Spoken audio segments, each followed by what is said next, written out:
Welcome to the Jira Life, the place to find news, events, and interviews with the Atlassian community's movers and shakers.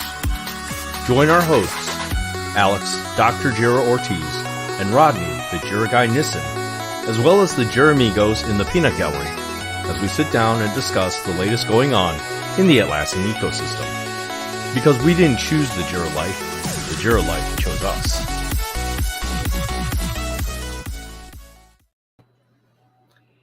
Hello, hello. Hello. Hey. Hello. Hi. So, if you can't tell, we do have a special episode today. And we noticed we might have a few more people than normal. We want to give a good welcome, a good Jira Life welcome to Bjorn with Resolution, Haley with Easy Agile, and Julia from Refined. So, Alex, what are they doing here today? Well, as you know, I didn't read the script, so we are just hanging around. Yeah. Where are we? What is you were this? trying to convince us to do another 24-hour live stream. Yeah. I mean, I was all for it. No, we're here to celebrate a very special, giant milestone, I think I would call it, right? The life after Team 24 party. Life didn't end at the bash party for this great crew here, right? They just kept on going. I'm not sure where you guys all found this energy because it's been a month and I'm still recovering. Me too. So why don't we let them kind of walk us through their journey here and what they did, and we'll go from there. Yeah, perfect. I mean, as you can see, we started with 7 people, and today we are just 3. So, we lost them along the way. Not everyone survived. We don't need them. We lost a couple of members. Yeah. No, I mean, the idea started, Julia, you had the idea, I think, in December. Unleashed, we talked the first time about it. Yeah, I was chasing everyone, trying to talk them into this. They were skeptical at first, but now I think they changed. No, you did a good job of selling it to us. Yeah.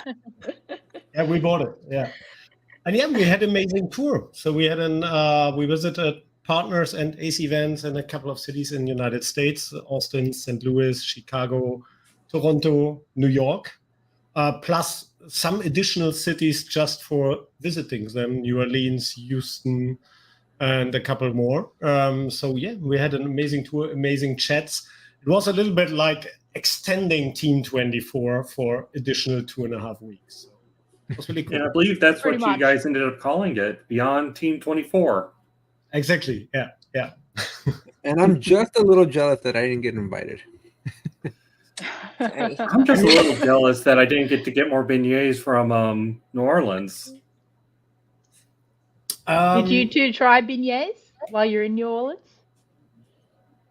Julia? No. Oh, all right. We had po' boys. We had po' boys and a lot of cocktail. So well, I mean, you're doing it half right. Yeah, you just didn't finish it out right. No, but Alex, Rodney, you're definitely invited for the next tour. I mean, we got from a couple of people the wish anyway to go to Atlanta next time. Well, next year the tour starts in my hometown. So we're moving from my hometown. We're going to drive from there. How big is your ACE community? I don't know that. So the Orange County, which is where the Team 25 is going to be hosted, I've yet to be able to find the community leaders. We reached out over the last, I don't know, since 9 months ago at least. Never heard from them. Don't know of them. But if you can help me find them, maybe we can get a hold of them. But yeah, the Orange County chapter, very quiet. LA County chapter, very, very quiet. San Diego, though, it's popping down there. So if we want to go down and maybe back up, but we might do like a West Coast tour, right? And then go across east. I like this plan. So maybe let's do it in the summer so we get beautiful cold weather. Yeah, we didn't have much of that during our tour, right? Especially in Toronto and Yeah, and I'm doing carry on only, so I'm kind of very limited to the clothes that I have, and so I was still in summer wear even when we were in Toronto and it was getting a bit cold. So yeah.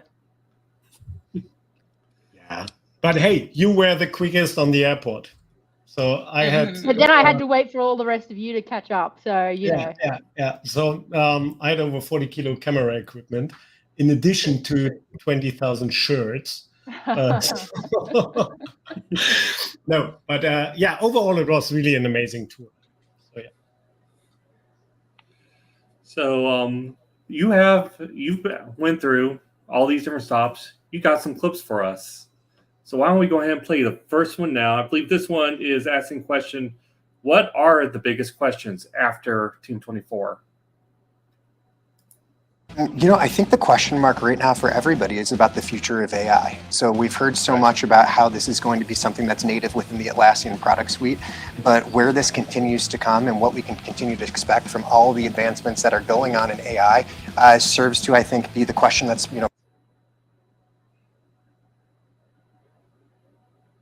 Okay.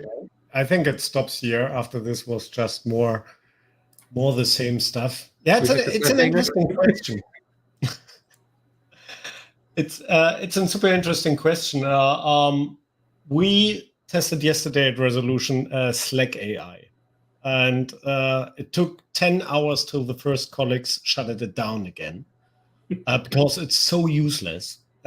So the summary of Slack channels and so on, and the setup is so difficult to understand from the steps what you need to do as a user. And I think that was what we heard very often from people who we met on the tour, or also at Team 24, especially from the solution partners. And this guy was from Precipio. That this is now super interesting. A lot of new AI capabilities, but we all know that AI works really good with good data. So it may somehow reason that OpenAI used proper books for training it instead of the whole internet. But all our Confluence and Jira stuff looks different. So we have a lot of different data, old data, outdated data, wrong stuff, and it's also complicated to use. A little bit the tenor was, and Haley, Julia, I think you definitely can add some. The tenor was a little bit, it depends now how users adopt it, how partners adopt it to help users to get all these AI capabilities. Yeah, I think that we're sort of on the cusp of a definite, shift in our industry, and AI can have a really substantial impact on how we work day to day, and increase our efficiencies and our effectiveness on how we do work, and take some of those. It has the ability to take some of those, I guess, lower impact tasks or frequently completed tasks and automate them. And I think it can be very transformational. But just like everything, and as you said, Bjorn, it's very much around like garbage in, garbage out. So yeah, I think it's a really exciting opportunity for Atlassian and for everyone, right, who uses a computer for work and who does a lot of different things in their day-to-day job. But yeah, I think that the true impact is yet to be seen, but it feels like an exciting time to be working in this space. That's kind of how I feel about AI. And I've been here in Seattle for the last couple of days at the Microsoft Build conference, and that's all about AI. And so I feel kind of pumped about this part of the industry, or this prospect of AI, and maybe some of us are already experiencing the impact of AI today, but it feels like a very exciting time to be in the Atlassian ecosystem as well with the changes. But yeah, I think there's a lot still that we need to realize, or to understand the true impact of it. Yeah, I wonder also how it's going to develop in the marketplace and in the Atlassian ecosystem, because now a lot of app vendors are also introducing their own AI engines for different purposes, like EazyBI announced that. We've also announced that as Refined. So we'll see how all this is going to work together. Yeah, it's almost like if a marketplace vendor doesn't invest into AI, they're going to kind of get left behind. I mean, yeah. Like you have to do this right now. So. Yeah. The way I've always looked at it is this technology is either going to fundamentally transform how we do everything or be a novelty. And it seems to be leaning more towards the transformation than the novelty. I mean, I think early days, there was a lot of similar excitement about blockchain, and that quickly went to the novelty side of the scale where, yeah, it's still around. People are still playing around with it, seeing what it could do, but it's more seen as a curiosity than something very mainstream. AI seems to be going the opposite way, where it's becoming mainstream really, really fast. Yeah. Are you using it, Rodney? I am. Actually, I'm writing up some case studies, and I'm having AI help me do some summarizing because I am a little wordy with my writing. Yeah. I use it every day. Like I use it every day for sure. I wasn't like from a ChatGPT perspective. I'm not like, I'll pull it up every once in a while, but now that the automation rules in Jira can be written in AI, I use that every day now. So. I mean, that the interesting point is coming now. So I think with all the knowledge combined in Confluence, Jira, and then self-learning system, which can give in Jira Service Management ideas how to solve a ticket or who's the best person to be assigned for a ticket and so on. I think that's super interesting. And that's a little bit a new level of this ChatGPT experience. So ChatGPT was more working with general information, general knowledge, which is public available. But we did a couple of tests with our documentation with OpenAI and our public documentation for our customers. And we asked OpenAI, ask us 200 questions which are answered in the documentation and 200 questions which are not answered, and create the answers for them. And this was super interesting, but there was still 30-40% garbage in it, which makes no sense. And that's an interesting aspect when you talk about a working environment. So a colleague who produced 40% garbage is maybe not the best colleague in the team. You guys must have higher standards in Europe, because that's a passable grade in the US. That's a star player. You hold on to that person that can produce garbage. I mean, there's a point where I believe I was talking to someone earlier about this, where they were seeing ChatGPT answers to the questions in the Atlassian community, and it was just features that were completely hallucinated. And I'm like, are they completely hallucinated, or maybe these are opportunities to invest in features that maybe people didn't even realize they wanted yet? And that really got me thinking there on that. But just the way the whole system works with the statistical model about what words are most probable to follow the current word given everything that's come before. It's a very interesting approach to it. Yeah.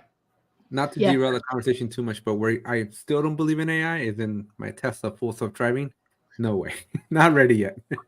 Not ready yet. No, but I think Andy has a super nice use case here in the chat. So he said for acceptance testing and so on, that's also what we are starting now just for our test plans. Yeah? Because everybody hates to create a test plan for a specific feature and thinking about all the scenarios and so on. What point do you think, though, that you write the story and you write the code, and then the test plan is not only written for you, but also executed for you? Yeah, then you have the discussion of automated testing, which always needs 2 additional devs in your team who create the stuff. And this is then failing every second week because Atlassian has somehow a new pop-up about a new licensing model or a webinar or whatever. Right. Or a new button or a new location or something. Yeah, the amount of advertisement that happens on the UI is crazy nowadays. Yeah. No, but I think especially all these tasks around writing things are super interesting with AI. But I think users shouldn't expect that AI is good in calculating things or calculating story. It is. A lot of the use cases I'm seeing come out are, this is going to be an extra person on your team. And I'm like, no, it's an author, it's a writer, but it's not a very great one yet. And that's really about it.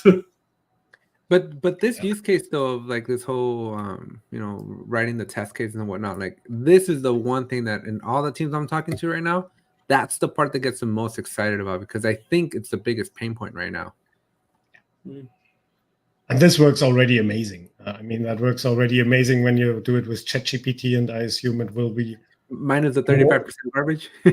Yeah. No, I think that's maybe then the 80-90%, and you just need to proofread it 2, 3, 4 minutes, and then you're fine with that. I think as long as people are not expecting always perfect answers, then they will be happy with that. But this is a challenge in adoption of all these features. Do you think it'll make us lazier then? Because if we don't have to think about our stuff as much. Difficult question. What I see on my behavior, what changed is it makes me definitely much lazier in writing things. Yeah, so I'm just 2, 3 dirty sentences or just some bullet points, and hey, ChatGPT, write me a 200-word a paragraph for this. It is for a YouTube thumbnail video, and so on. But then I often proofread it, and I proofread it with colleagues. So if they like it and so on. And so it shifts a little bit the effort. So not before you spend maybe an hour for writing your YouTube video text and your proofreading was 5 minutes. Now the text is created in 5 minutes, but you're spending, I think, a lot less than an hour in proofreading, but you definitely spend more in this as before. And my feeling is it also needs more personal opinions, because it's a little bit this magic. You created something with prompting, like especially in images. When I create images with Midjourney or ChatGPT, I like them immediately. When I show them to somebody, I say, okay, that's the ugliest thing what I've ever seen. Because it's a little bit like your baby. You created it, you spend 2 hours in prompting it, you have somehow already an emotional binding. And it needs definitely more opinions about the result. So that's my feeling of this. And it enables us to do more things. Hopefully not being lazy, maybe, yes, spending a day less per week with work or something like that. Well, Julia and Haley, you use AI. You admitted to using AI every single day. So how do you feel? Do you feel lazier, more productive, more creative? Oh, I definitely feel that it helps a lot, especially not being a native speaker and having to write a lot of documentation for partners, socials, etc. in English. That helps a lot. That's such a good point. I didn't even consider that. Yeah, we are not. So yeah, whatever. But as with all the other tools that are meant to simplify our life, so are we less busy or are we more lazy having washing machine, dishwasher, vacuum cleaners, etc.? Or are we actually getting busier? There is actually a study even about that, how we are getting trapped with this, all the solutions that are meant to simplify our life, but actually we have even more tasks to do. So I think it's going to be the same with AI. And I think there's so many opportunities out there now. I have to learn so many new tools. I don't want only to use AI for my partner portal or for tax or I want to use it for more purposes. I want to use AI in Atlassian, and yeah, that's a lot of time for sure. So I think this is a good place to segue to our next clip, which is talking about Rovo and search. What is your top takeaway from Team 24? At Teams, I think what I'm most interested in what's happening with Rovo and enterprise search and the ability to, I think really, a lot of us really excited about the ability to search across products. It's something that we've been asking for a long time, and it's cool to see that getting implemented. And then with Rovo and the chat, AI-powered chat, excited to see how that gets released and what features we can add to it, and whether we can call for. So Rovo, it was the big announcement last couple weeks ago at Team 24. What is everyone's thought about it? Haley. Haley. Oh yeah, okay. It was your question, right? Yeah, and we were on tour for 2 weeks, and we got this question every time, and the answer that I gave has completely floated out of my head. Yeah, I think that the general sentiment is that it sounds great, it sounds exciting, but just like we were talking about before with AI and the repercussions of AI yet to be fully understood and seen. I think Rovo is similar. You know, what's the impact, and how can marketplace partners like ourselves utilize Rovo and to optimize and to make our own products better? I think that's still yet to be understood and realized. And you know, it sounded wonderful at Team 24, but yeah, exciting to see what the future holds, but don't know what it holds either when it comes to Rovo.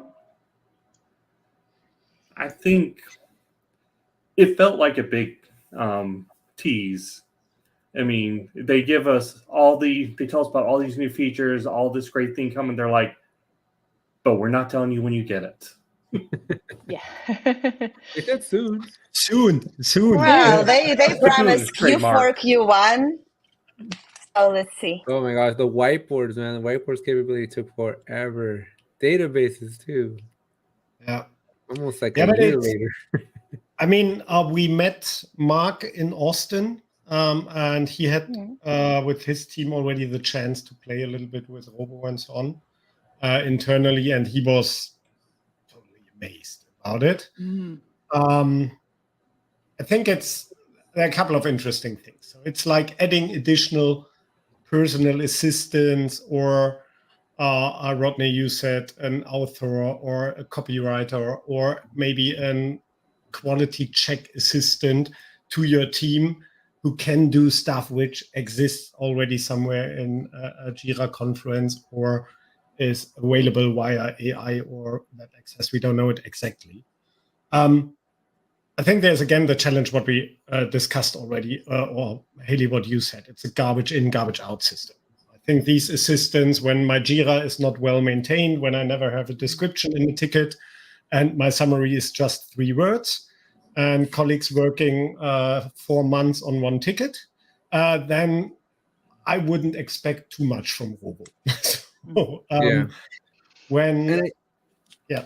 And I think that this is where like Atlassian's AI is going to be significantly different than that of like ChatGPT, because ChatGPT to me is just like a search engine on steroids, right? It's for the general public, and it's just for almost kind of like cheating, if you will, right? It finds things for you very easily, but with the Atlassian stuff, right? People aren't going to be looking for things outside of their company; they're looking for things inside their company. The focus is definitely on productivity, very much more closer to like Copilot would be from the Microsoft side of the house, right? And so I think Bjorn, you hit up a great point there, right? It's like, if we're already bad at putting stuff into the tool just from a manual perspective, like our tool, this particular tool is either going to be really bad for us because it's not going to have good data, or B, we're going to get real frustrated real quick because we're going to realize we don't have good data in it. Because it's not like it's Google searching something, the internet, right? It's like it's searching you.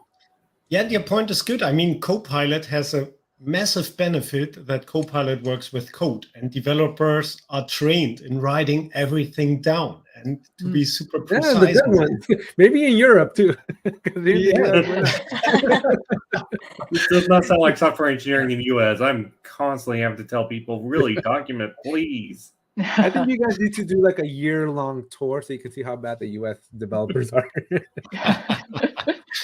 No, but we had, I mean, Julia, we also discussed that ChatGPT and so on is amazing for brainstorming sessions, etc. When you run out of ideas, etc. And I think Rovo can be also helpful with that. So thinking about a better description in your story, in your user story, to add additional features or functionalities, or just cleaning up the messy user story, or remind users, hey, you forgot your user story.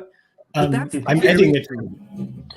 That feels very scary though, because who understands your customers better if not you, right? Like, I think you probably It's lazy to write it down. Nobody writes it down. So you have tons of meeting and then nobody writes it down. So that's the biggest challenge. Or? So I think I think transcribing conversations for you then is going to be the key, because you can't rely on the writing down, because the telephone game is going to dictate that we're going to forget all the details or at least capture it incorrectly. So one thing I think for this to work correctly, we'll want more of a transcript system where these conversations are being transcribed into text that can then teach or make these models better. Because the reason I said it was scary, right, is Haley and Julia, I'm sure you all spend a lot of time with your customers trying to understand what they want, right? If you capture a requirement of something that they ask you, that you're like, yeah, that's a pretty cool feature, let's go build that.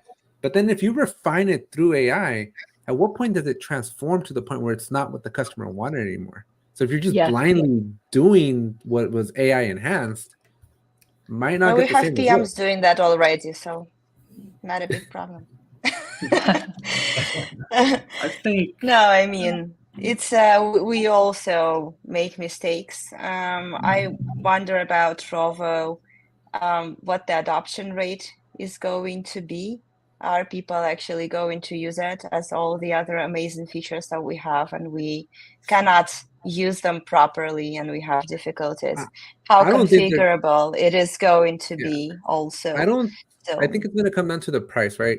Because it'll be like Compass. It's going to be something like Compass or Atlas or even Jira Product Discovery for that matter, right? Where it's there, but because it's not bundled and it's not part of the core package of Jira or Confluence, it's going to be for the companies that have a budget, and today nobody has budgets. Yeah, but it's I would see it a little bit different. So yes, definitely it will cost additional money. But when I can save 2 hours per week with somehow a Rovo assistance, then I'm absolutely happy to pay $20 per month to this tool, because my costs are. Or classic employment costs are higher as is. To the other point with the user stories and so on, you have very often, especially as a marketplace, when you get requirements from one customer, hey, can this button be blue? The next customer is asking for, can the button be red? The next one want to have a green. So, and very often in these discussions, you try to solve the first customer requirement, then the second one, and then the third one. But coming to the idea, hey, maybe we should create a color changer for the button that every customer can have an individual color for this button. But do you think Rovo or AI would be able to have that insight to say, hey, this is fundamentally under the hood what's being asked? That's a deep analysis. Yeah, hopefully it helps with the research, because especially when you use it in service management, then my hope is that's much easier to find similar user requirements from the past. Because the truth is that a lot of user requirements are in the backlog for a couple of months minimum, or a year or 2 years, till you have the time or the priority to work on that. And then they are maybe outdated, or you got additional ones and so on. And analyzing this data is nowadays more difficult, or definitely time consuming. And I hope for this things Rovo can be super helpful. So especially that you have somehow an assistant, hey, there is customer number 10 who want to have a red button. You should work now on the red button. I'm thinking that's more a job for just the general Atlassian intelligence. Where I think Rovo is really going to shine is the very, very specific task. hey, I have to go do this 3 times a week. Why am I still doing this? Because even though it's a task that has to be repeated, there's still some thinking involved that a computer can't automate quite yet. I think that's where Rovo's really going to hit its prime, is those kind of tasks that still require a little bit of thinking, but it's still very repeated tasks that can otherwise be automated. But let's remind the audience. Yeah, I agree with Rodney. Yeah, I think it should be used like, I don't know, maybe we went too far, like Bjorn with your imagination, how we can use it. I hope we get there, of course. But I think it will be best with granular task with very certain things like content review or putting together the notes or I don't know, something like that. So really maybe writing release notes using some information from tickets or whatever, something like that, like more simple, more precise things. But I do agree, like when it comes to the synthesis of data, and particularly from a myriad of different data like points, that would be so powerful. You know, if there is a point where you can bring in data sets from all different places and to understand what is the trends and what's the underlying thing, I think that would actually be really powerful. I do agree that that's probably where AI is going to start when it comes to those more automatic or those tasks that are today really frequent and manual. But I think down the track, it would be great to have a tool that is going to synthesize different data points to understand what the trends are, to help us make better business decisions, not just save us time. So I think that would be really powerful. And if and when AI gets to that point, like, it'll be really exciting. Yeah, well, we have a use case for Team 25, right, Hayden? Yeah. I mean, the interesting one interesting point what Atlassian miss is to have the beautiful voice interface from ChatGPT. So I mean, we played around with Jira GPT as a voice interface. It works amazing. You can talk to your Jira, and that's, I think, I mean, Atlassian is really bad with mobile apps, and just having a mobile app with a voice interface for Jira could simply solve this. So I'm going to go ahead and move us on here. We're going to play our next 2 clips consecutively. These are clips 1 and clips 2. So what was the most important announcement for you around Team 24? Great question. I think the most important thing was probably bringing the work management features back into Jira software or Jira. It's a great features inside of the work management tool, but also a little confusing. So I think that was a big plus. I think most interesting announcement on around Team. I would say the fact that Atlassian is working on taking their products and putting it into one platform, to me was amazing, because we utilize different parts of the platform. We talk about Confluence as a separate, talk about Jira as separate, we talk about all these different parts of it as separate. And just the fact that they're moving towards putting this together in one platform will help our teams understand that we're all working in the same platform. And I would say the JSM standardization of projects, it'll be interesting to see what the standardized offerings are and whether they really align with, best practices. So I've been calling this just Jira. It was announced that they're taking Jira software and Jira work management and combining them into one unit they're just calling Jira. This is kind of a return to the old form, but what does everyone think about it? I know Alex's thoughts, so please. I am not happy, but yeah, what do y'all think? You're not happy? Why? One, we don't know your thoughts. Yeah, I think the customer is getting screwed on one side, right? Jira work management is $10. Jira software is $18, something like that. $16, $17, right? It's more expensive. And you just eliminated the cheaper option. So by virtue, you just raised everybody's bills. That's option 1. 2, Jira Software's foundation and Agile is so, to me, part of the DNA of Jira, right? The fact that we have epics and stories and stuff, right? It's part of the DNA. You sideline that a little bit to just make it generic for any use, which in my opinion creates chaos, because the framework of Agile is what keeps us sane when using Jira. Because Jira can do anything today, right? But when teams that are really using it from an Agile perspective, those are the teams that are like more using it actively. And now that anything can happen, like I just see chaos. I'm going to give the other side of the coin there, because I am been in this game long enough to remember Jira Agile. And Alex may not be aware of this, but there was a point where Jira did not mean Agile. Jira software wasn't a thing. It was an add-on you got. They originally called Greenhopper, and then Atlassian bought the company, and it became Jira Agile. And it was an add-on. It wasn't a part of Jira itself. Yeah, but you also kind of gave yourself away there. Nobody knew about Jira back then. There's a reason why they know about Jira now. I don't think it's because of Agile. I think it's because of the flexibility that is already inbuilt into it. Yeah, Agile teams used it, but more than just Agile teams used it. Look, there's only one person with the word Agile in their title here. Haley, what's up? What do you think? Yeah. What do you think? I also see it from both sides as well. I see it from both sides of the story, but I think that, you know, when we think about Atlassian's strategic moves into taking Jira and their products wall to wall, they needed that this makes sense. Like, this makes sense what they've done.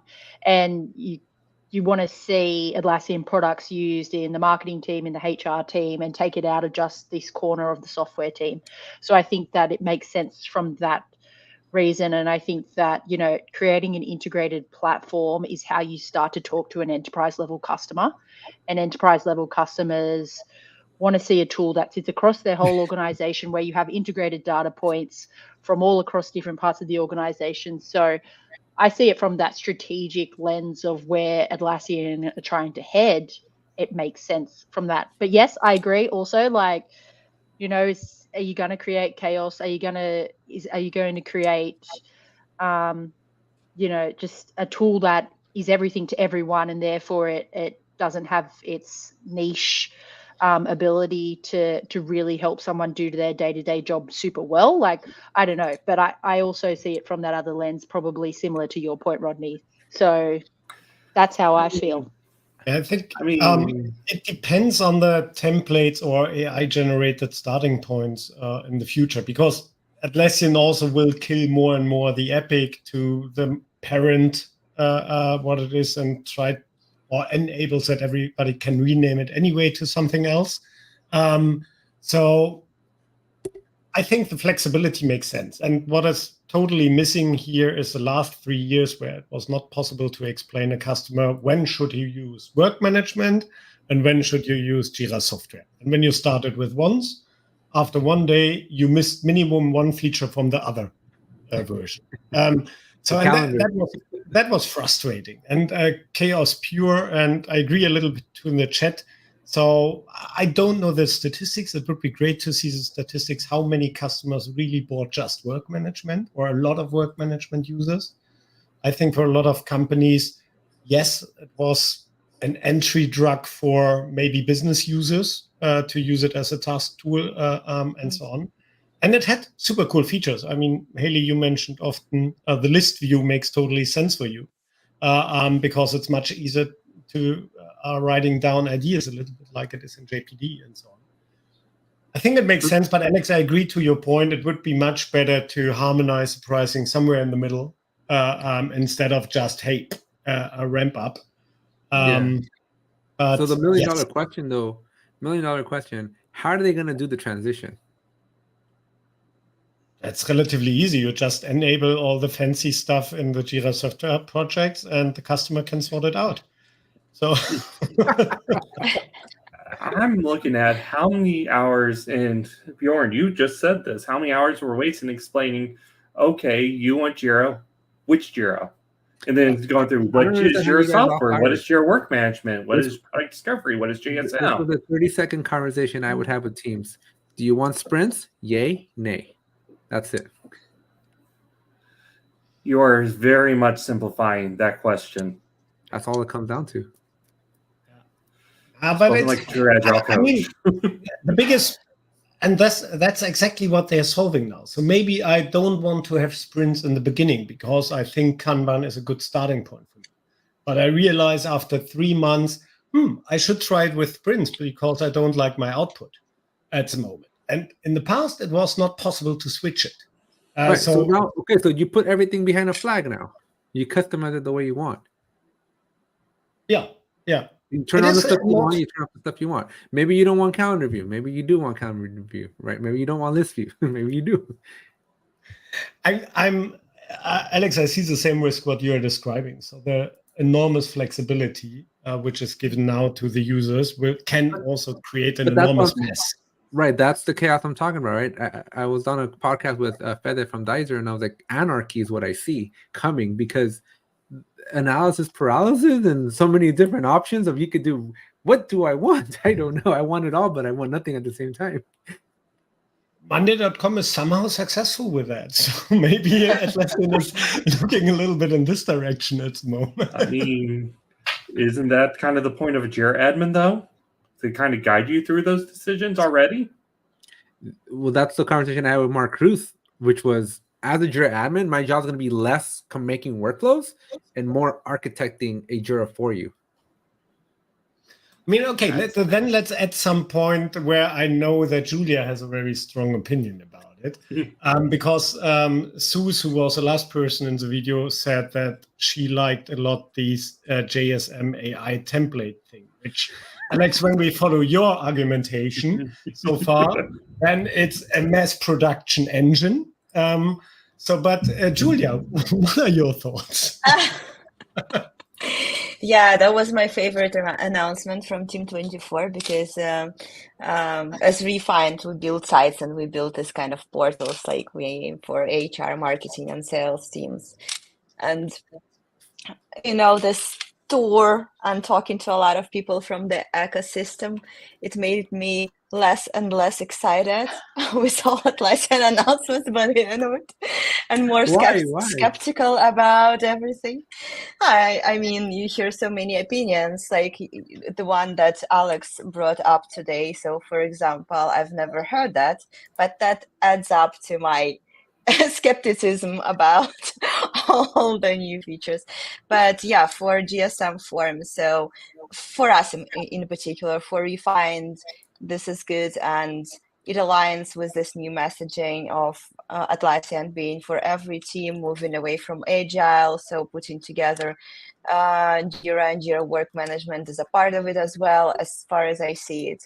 I think they are addressing, so what we see now is that, at least from our perspective as an app vendor who does sites, there are so many Jira admins now that are not Jira admins, that are actually HR people or marketing people, or I don't know, they don't have any experience with Atlassian tools. So this should simplify their life, theoretically. Practically, there was a concern about productivity with custom fields. And also exponential growth and like uncontrolled creation of these forms. I don't know. We'll see how it works. What do you think, Alex? Now I'm really curious. Don't ask this. Don't ask me if you don't want Don't ask questions.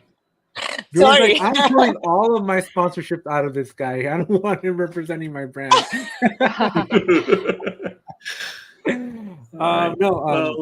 I think people don't know what they don't know, right? And when you have an infinite amount of possibilities, which is now what Atlassian is creating, even with these portals, you're going to get very snowflaked niche answers and niche portals, right? That are like almost going to be like one-time use, I think. Right? You're just going to have like everybody's going to just create what they need for that little immediate problem, which is okay, but not strategic, not enterprise, right? Like you got to all work as a team at the end of the day. And when everybody's got their own little siloed process, their own little special way of doing things, you're going to create all kinds of barriers downstream. It's easy from a get people into the tool. Atlassian's going to make a crap ton of money, but I see corporations getting hurt in the long run. I see it really been I'm going to take the opposite approach there. I see that particular feature benefit. I love arguing with Alex. It's so much fun. But no, I see that benefiting the teams that can't afford a dedicated Jira admin. They know they need JSM. They know this is the tool they want. But at this point, there may be 10, 15 people. It doesn't make sense to hire a dedicated Jira admin. So how do they get up and running? Those are the people I've really seen. 100%. But that's also why we have the team managed project. Don't even get me started on team managed projects. You know how I feel about that. And what happens? Most people find that they hit the limit of a team managed project, and then they have to pay a whole lot of money to get converted to a company managed. In Spanish, we have a saying, el huevón trabaja doble, which means the lazy person works twice as hard. In this case, the people that opt in for these AI-based request types are going to pay twice as much when they realize, crap, we need somebody that knows what they're doing. Yeah, but I think that's an interesting point now, and then it really depends how Atlassian delivered these features. So especially these creating new portals and service management projects based on a simplified prompt. When it is just a template builder with two more custom fields, and they are sorted right on the portal, then it's crap. When it's also organizing what is the opening time of my service desk, what is my SLA, what are my needed ticket types, all the stuff which needs today a couple of hours or a couple of days to think about, to set it up and so on, then it could be really helpful. But overall, I think what we shouldn't forget here is Atlassian provides a lot of new possibilities and so on, and it doesn't mean that every customer should use it immediately. There should be somehow a design process or thought process about which process we need.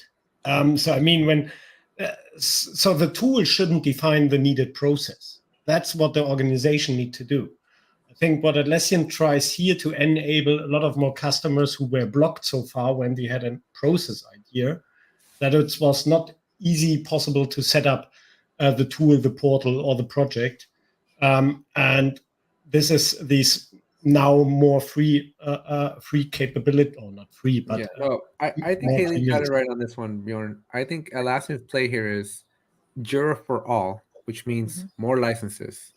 Yeah, clear. More users. Think about portals for everyone. How many agents you need then? So I just see somebody at Atlassian had this idea, and all they saw were dollar signs, like the biggest dollar signs ever. Yeah, but this is not a new idea. This is not a new idea, right? Like other companies are doing something similar or have been doing something similar for 20 years. So I mean, I think that this is the way. This is a great opportunity to make more money, but to expand your offering into a customer, like, yeah, I think it's a no-brainer to me. Like it makes sense. But yes, not to say that it's not going to come with plenty of issues. Yeah, I'm just saying that it makes sense. Atlassian is not ready for enterprises. Tell us more. I know I'm going against the fact we're running out of time. Real quickly, I have a team with 100,000 plus users. If I wanted to ever delete those 100,000 plus users because they're old, I have to delete one by one. Okay, that's user management in cloud. Yeah. Well, let's talk about user management cloud, because there was some announcements about that as well. Hi, Wanka. So, what was the most important announcement around Team 24 for you? I only have to pick one. Ooh, that's tough. So, between all the amazing announcements that came at Team 24, I think one of the most fascinating ones, at least in my opinion, was the introduction of Guard and Guard Premium. I think in the post-migration world, I think a lot of companies that perhaps were a little bit hesitant. I just love how I didn't read the script at all, and we just naturally went right into this one. Yeah. So user management. There was a yeah. No, I think that was interesting during the tour because at Team 24 there was the keynote, a little bit guard here, a little bit guard there, and we met some Atlassians in Austin and asked them, okay, what is guard? Can you explain it? Is it a product? Is it a feature? Is it just a framework? And they said, well, we have no idea. And 1 week later, you made consultants from a solution partner, and they have already a proper understanding how the offer will look like. So first of all, chapeau to Atlassian. They really quickly delivered information to the solution partners, what it is and so on, and the solution partners adapted super quickly. And the discussion about the features and so on, overall, I would summarize it as and that was definitely needed, they put somehow a central place for all the security features. Because at the moment, there's a little bit security here, a little bit security there. User management need to happen here, permission management on a different place, and so on and so on. So hopefully Guard is the framework to centralize this, to enable, Alex, what you said, administrator or administration teams and ops teams to manage enterprises with a couple of thousand users, 100,000 users, and so on. Is it necessary to put a premium on the second version of it? I don't know. It has also a little bit the flavor that, if I want to have my Atlassian cloud stuff super secure, then I need to pay extra. Yeah, it's going to create divisions of class in the business world, right? The companies that can afford it, security are going to have higher security, and everybody else, sorry. But I think that's a gambling from Atlassian, because nobody will say, no, let's take less security on the quote. No, it's a total upsell, right? It's genius. It's what it is. It's like buying a medium soda versus a large drink at McDonald's here for a long time. They had them for $1. They had a $1 any size drink. Why would you buy the small one? The large one's $1 too. I don't know if it's the same sort of comparison, but I'm just saying. You got two options. There's a lot of negatives about the big one. I know. You just got to go for the big one. It's like there's no option there. I should remind you that you are talking to two Americans here, so we're obviously going to choose the big one. Supersize me. Supersize me. I'm always choosing the smallest one.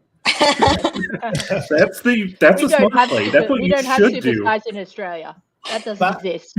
But for Julia, you explained me, I think it was in Houston or in New Orleans, that all the big sizes simply would not physically fit in you. So it makes totally sense that you're not going out with a 2-liter bottle or 2-liter bottle of Coke or whatever.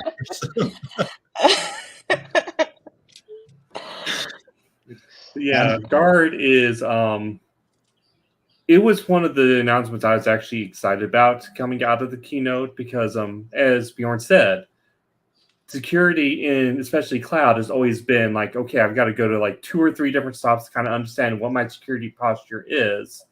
And if you have a security team with their own tooling involved, that's yet another stop you have to make. And trying to put that in one central place, I think does make sense. But to Alex's point, there are features that are needed for enterprise that are still not going to be present. I've been the person like, okay, I've got 5,000 users I've got to fix. How the frick do I do that in cloud? Not only that, the shadow IT, right? The whole discovered sites, that still hasn't been solved. I feel like Atlassian should pull what Apple does. Apple does like a iOS 17 new features, iOS 18 polish the features that we shipped last season, right? It should be like a one polish, one new feature, one polish, because there's just so much baggage that they're carrying. I want some problems fixed. Alex, that's what they did with work management, and you doesn't like it. That is not you made it worse. I will say this: working in Access made me miss the good old days on DC when I had SAML SSO from a certain company that may or may not be present. May or may not. They might be in space right now. Yeah. I mean, to all your audiences, they should write in the comments that Atlassian enables the API, that we also can do the same stuff in cloud. I mean, we would love to do it, but it's at the moment still not possible. But yes, I totally agree. I think enterprises need to be somehow, they have this beautiful BSM topic with Jira Service Management. So I think the same is for administrators on cloud in huge organizations. Don't even get it started with FedRAMP. Yeah, because that until that whole space gets solved, the really big companies, they're still not ready for Jira. So we've got about 5 minutes left, and there are 2 clips I really want to play. I don't know if we'll have time for second one, but we'll get the first one done real quick because it's a small clip. Punch it. Put that on the top. Just put my face in it. It's so good. It's so good. What did you have? Like what toppings? Sorry. So it's like whipped cream and berries. Oh, are you? Like whipped cream and the berries, Yep. like the strawberries. Yes. So it was just Passion fruit. passion fruit. Good. And so you get the meringue crunch, and then the berries, the sweetness, and the And the meringue is still that little bit marshmallowy Yep. with the harder crust. All right, that was a friend of What was without playing that clip? What are we supposed to talk about? Our favorite code word for Atlassian product? Haley, you need to explain it. I still don't know what it is. I found it super interesting. So we were talking about pavlova. So pavlova is an Australian dessert, although New Zealanders say it's from New Zealand, but it's pretty much like a meringue. Does that translate? Does everyone know what meringue is? Like an egg, like a egg white thing. And so you have a meringue, then you put cream on top of it. So it's a very large meringue. You put cream on top, and then you put various fruits. So usually in Australia, you might put like strawberries, passion fruits, blueberries. So it's a definite summer dessert. And so for me, pavlova is a Christmas dessert because our Christmas is in summer. So it's a very Christmas dessert because you get all the berries and like these, really delicious like mango. And so you get lots of delicious fruits. So that's what we were talking about. But Ed wasn't talking about barbecue, although I think he was talking about barbecue just before talking about pavlova. So we were going through a whole menu of food. Yeah, I think but that it's was really good. Pavlova, if anyone ever wants to try it, it's incredible. Yeah, it's very good. It's very popular. It's very popular also in Czech Republic, and I think in all the post-Soviet Union, probably because it's named after Russian ballerina. So I don't think I've ever had it. When I you think should Christmas try. desserts, It's amazing. Yeah, my wife every year for Christmas ends up making a whole bunch of kolaches.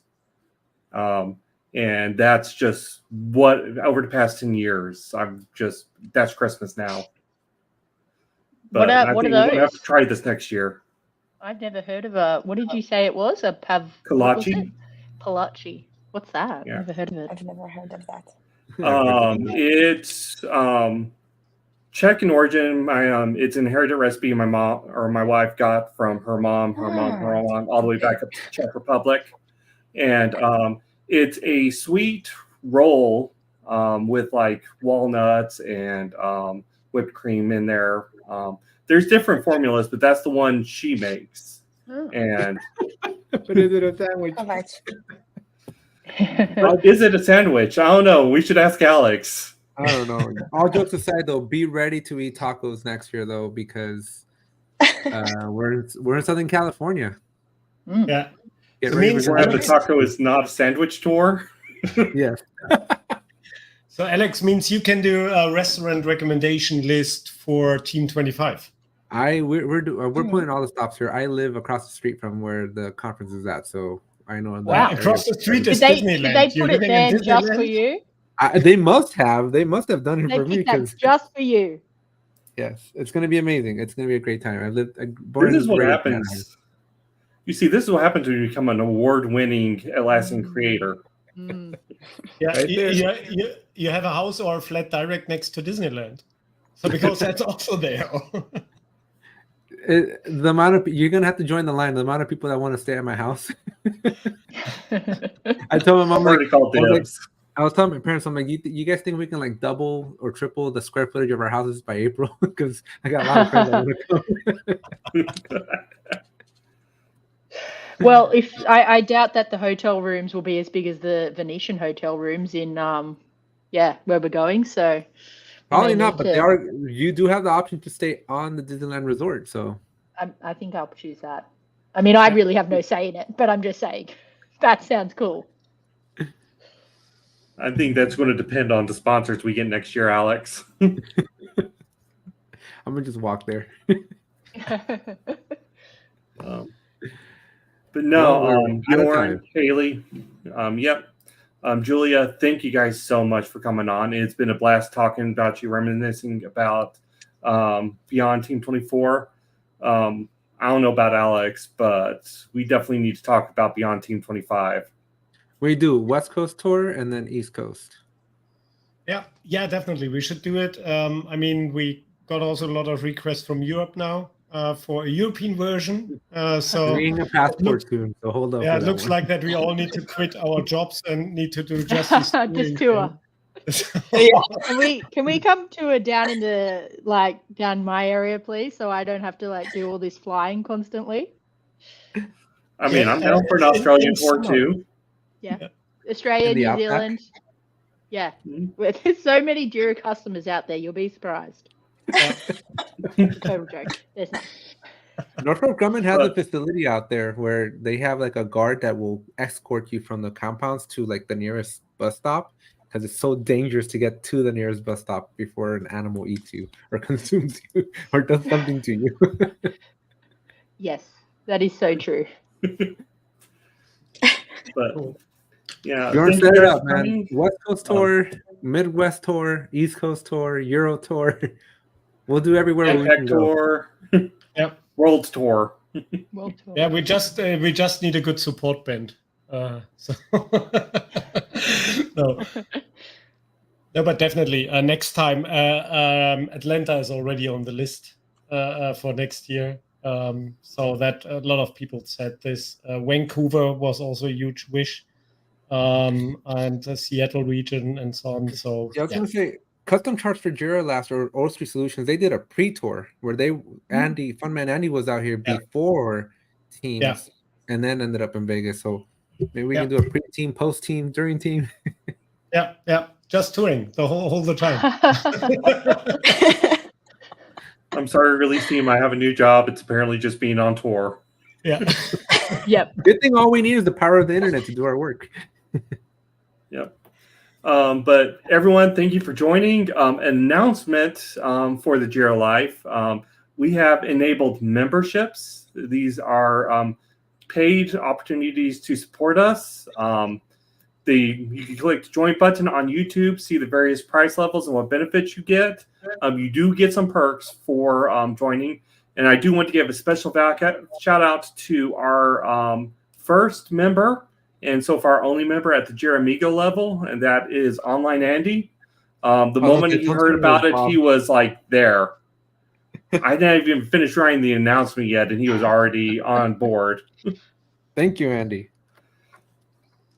But also, programming note, next week, we are going to be about 4 hours later than normal because I am traveling and Alex is traveling to Phoenix to hang out with Bob for the weekend.